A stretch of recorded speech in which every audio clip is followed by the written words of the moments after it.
사도신경으로 신앙 고백 드림으로 새벽 예배 시작합니다.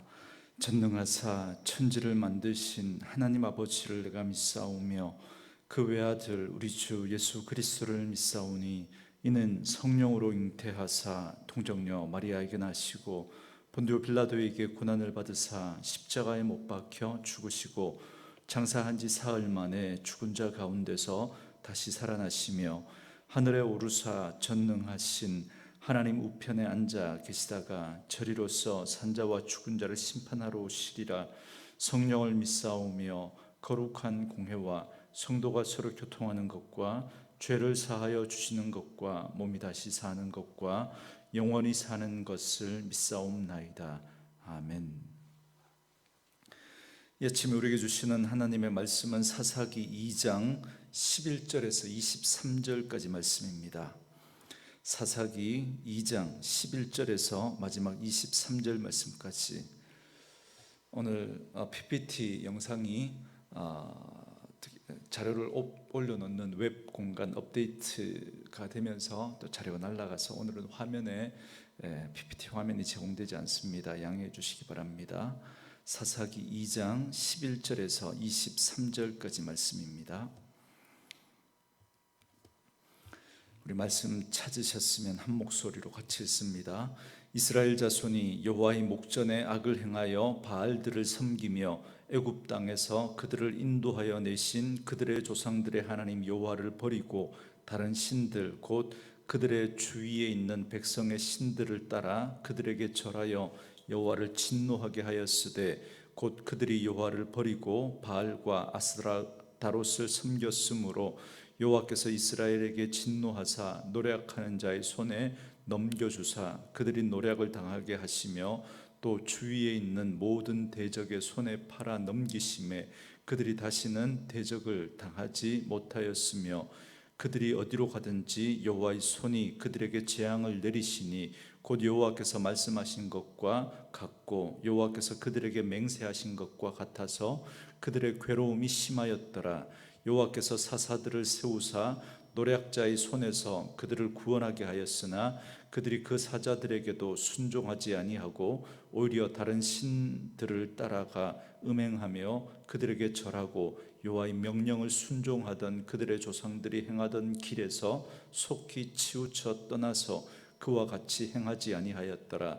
여호와께서 그들을 위하여 사사들을 세우실 때에는 그 사사와 함께 하셨고 그 사사가 사는 날 동안에는 여호와께서 그들을 대적의 손에 구원하셨으니 이는 그들이 대적에게 압박과 괴롭게 함을 받아 슬피 부르짖음으로 여호와께서 뜻을 돌이키셨음이거늘 그 사자가 죽은 후에는 그들이 돌이켜 그들의 조상들보다 더욱 타락하여 다른 신들을 따라 섬기며 그들에게 절하고 그들의 행위와 패역한 길을 그치지 아니하였으므로 여호와께서 이스라엘에게 진노하여 이르시되 이 백성이 내가 그들의 조상들에게 명령한 언약을 어기고 나의 목소리를 순종하지 아니하였은즉 나도 여호수아가 죽을 때 남겨둔 이방 민족들을 다시는 그들 앞에서 하나도 쫓아내지 아니하리니 이는 이스라엘이 그들의 조상들이 지킨 것 같이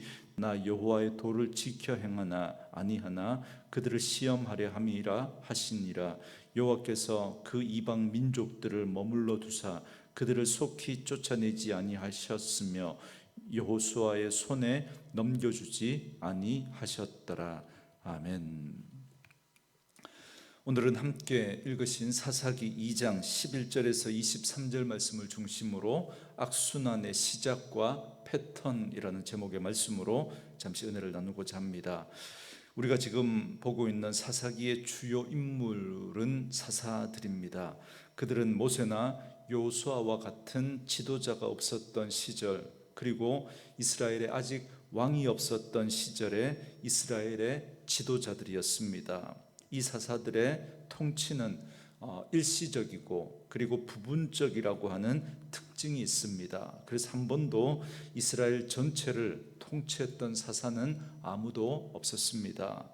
여러분, 우리는 사사시대의 이런 특징을 통해서 사사기가 우리에게 말해주고 싶어하는 것이 무엇인지를 짐작할 수 있습니다. 그것은 바로 이스라엘의 참된 왕, 이스라엘의 참된 통치자는 오직 하나님이라는 사실을 알 수 있습니다. 물론 이 사실은 모세나 여호수아 시대 때도 마찬가지고, 그리고 왕들이 통치하던 그 왕정 시대도 마찬가지고, 오늘 우리가 살아가고 있는 이 시대도 마찬가지입니다. 그러나 왕이 없던 사사 시대에는 바로 이 사실을 가장 분명하게 보여주는 것입니다.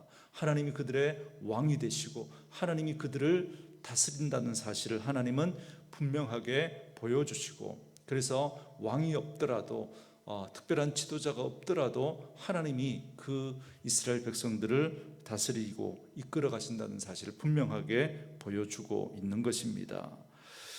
이제 본격적으로 사사들이 등장하게 되는데, 여기서도 바로 이 사실이 잘 드러납니다. 하나님은 이스라엘과 변함없이 함께 하셨고 그들을 주관하고 그들을 다스리셨습니다. 그런데 문제는 뭐냐면, 그럼에도 불구하고 이스라엘 백성들의 지속적인 반역, 배역이었습니다. 사사시대가 암울할 수밖에 없었던 이유가 바로 이스라엘 백성들의 우상 숭배와 하나님을 배역하는 그들의 모습 때문이었습니다. 모세가 죽었다고 해서, 여호수아가 죽었다고 해서 하나님이 그들과 함께 하셨던 게 아니지 않습니까? 하나님은 동일하게 그들 가운데 함께 했지만 그들은 하나님을 떠나고 하나님 앞에 등을 돌렸던 겁니다. 그래서 사사시대가 암울할 수밖에 없었던 이유는 이스라엘 백성들이 지속적으로 하나님을 떠나고 하나님을 배역했기 때문입니다.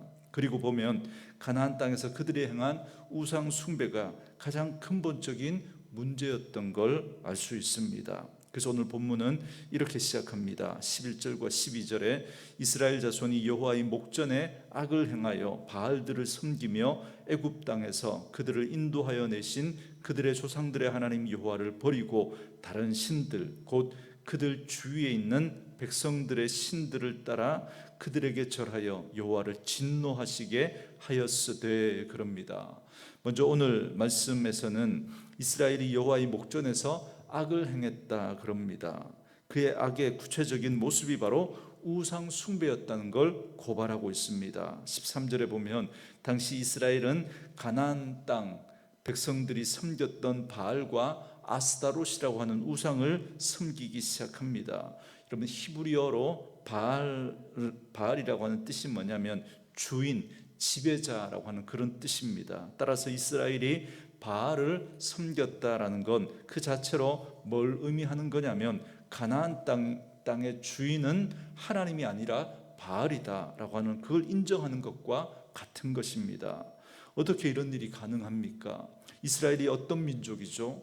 하나님의 보호와 인도하심으로 그 애굽에서 종살이 하던 그들을 이끌어 가나안 땅에 정착하게 하시고 그 땅을 정복하게 하나님께서 하시지 않았습니까? 그럼에도 불구하고 어떻게 그들이 하나님을 떠나서 바알을 섬길 수 있습니까? 바알이 어떻게 그들의 주인이라고, 이 땅의 주인이라고 그들이 말할 수 있습니까?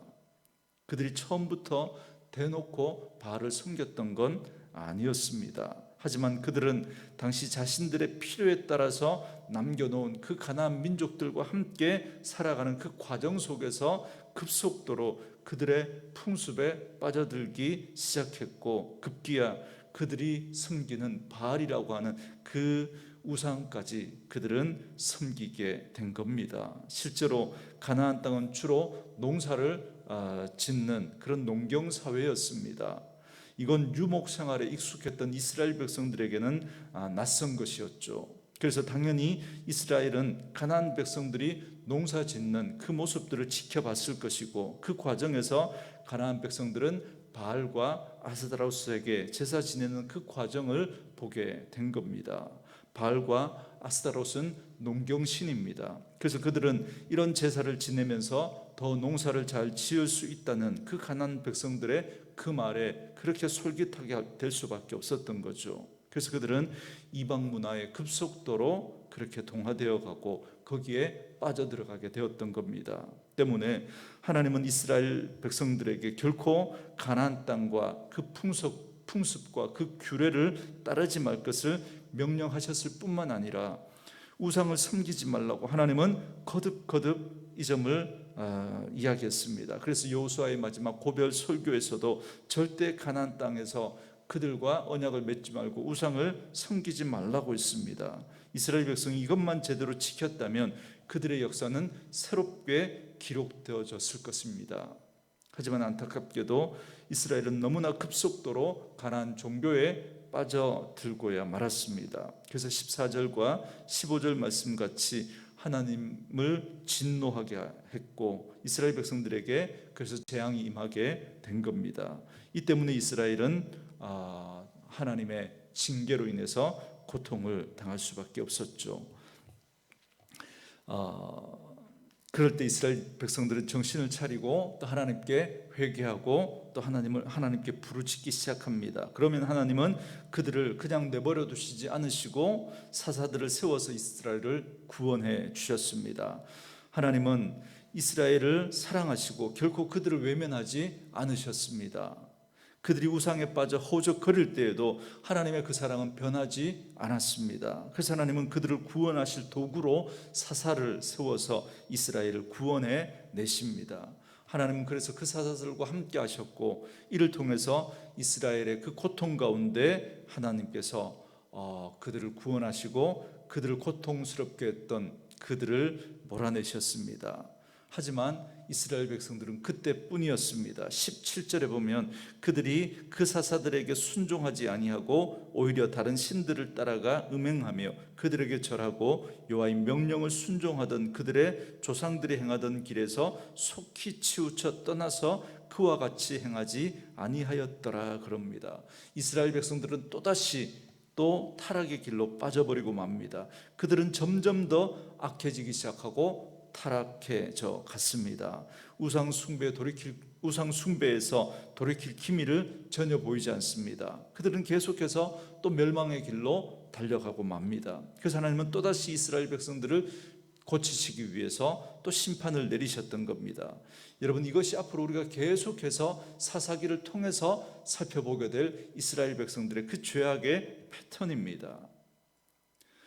하나님 앞에 그들은 평안하면 또다시 우상을 섬기고 죄에 빠지고, 그러면 하나님이 또 징계하시면 그들이 회개하고 부르짖으면 하나님이 사사를 세워서 그들을 구원해 내십니다. 그러면 그들이 또다시 평안해지면 또 하나님을 등지고 우상을 숨기는 이런 악순환의 패턴이 계속 반복되어지면서 그 정도가 점점 더 심해져 가는 것을 우리는 이 사사기를 통해서 보게 되는 것입니다.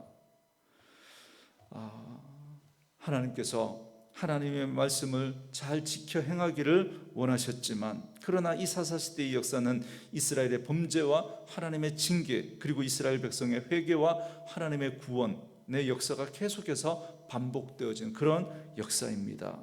우리는 여기서 크게 두 가지 사실을 알 수 있습니다. 얼마나 인간이 우상 숭배에 쉽게 빠져들 수 있느냐라고 하는 것입니다. 하나님을 믿는 사람도 여러분 결코 예외가 아닙니다.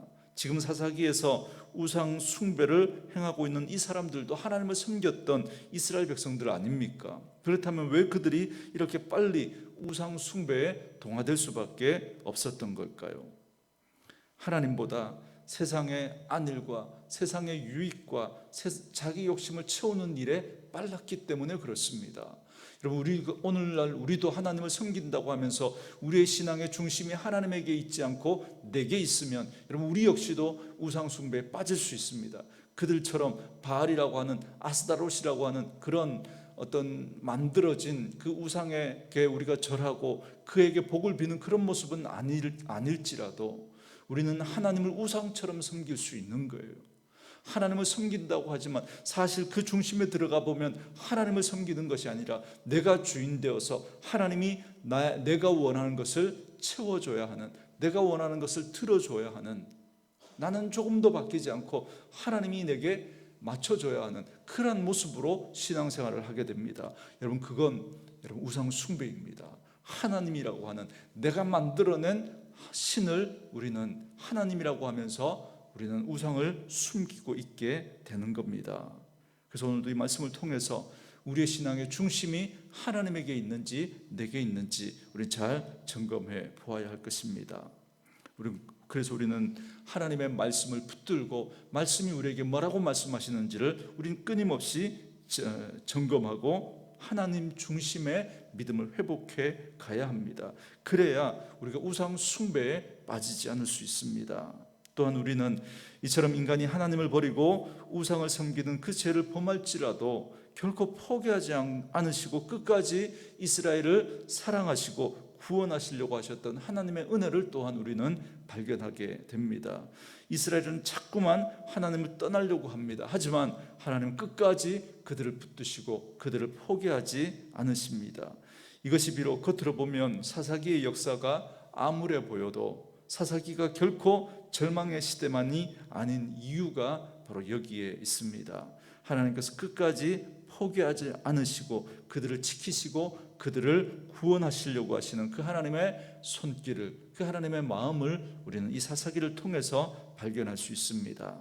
그러므로 오늘 이 시대를 살아가는 우리도 마찬가지입니다. 사람들은 저마다 이 시대를 걱정하며 정치인들은 비난하기에 바쁩니다. 그렇지만 우리는 역사를 주관하시고 이 나라와 이 민족을 이끄시는 분이 누구인지를 잘 알고 있습니다.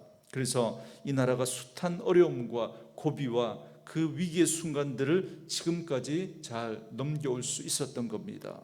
그러므로 우리는 우리의 살 길은 오직 하나님을 붙드는 길이고 하나님의 은혜만이 이 나라와 이 민족을 구원한다는 사실을 기억해야 합니다. 그래서 우리는 이 진리를 붙들고 깨어있는 교회가 되어서 교회가 우상 숭배에 빠지고 타락하고 더 이상 하나님의 능력과 은혜에 의지하지 않고 이 사람 아니면 안 된다라고 하는 그런 사람 의지하려고 하는 그런 신앙에서 벗어나야 합니다. 지금 대선을 앞두고 또다시 정치인들이 또 종교적으로 타협하면서 이 사람 아니면 안 되는 것처럼 그렇게 이야기하고 또 그런 정치적인 문제로 편을 가르는 그런 일들이 생겨나고 있습니다. 여러분 결코 거기에 빠지면 안 됩니다. 여러분 대통령을 뽑는 대선을 앞두고 여러 가지 그런 시끄럽고 혼란한 일들이 계속될 겁니다. 이럴 때 우리는 더욱 겸비해서 하나님이 이 백성을 다스리고 인도해 주시고 지켜주신다는 사실을 꼭 기억하고 이 나라를 위해서 기도해야 합니다. 그러므로 하나님이 온 역사의 주인이시고 온 나라를 다스리시는 참된 통치자임을 기억하시고 나 자신과 또 우리의 가족은 물론이거니와 우리 온누리 교회와 그리고 이 나라와 이 민족이 오직 하나님만 섬기는 그런 진정 복 있는 나라, 복 있는 민족이 되어줄 수 있도록 여러분 기도하는 그런 저와 여러분 되어줄 수 있기를 주의 이름으로 축원합니다. 오늘은 이렇게 영상 음악이 따로 제공되지 않습니다. 오늘 말씀 묵상하시면서 기도하는 시간 갖기를 바랍니다.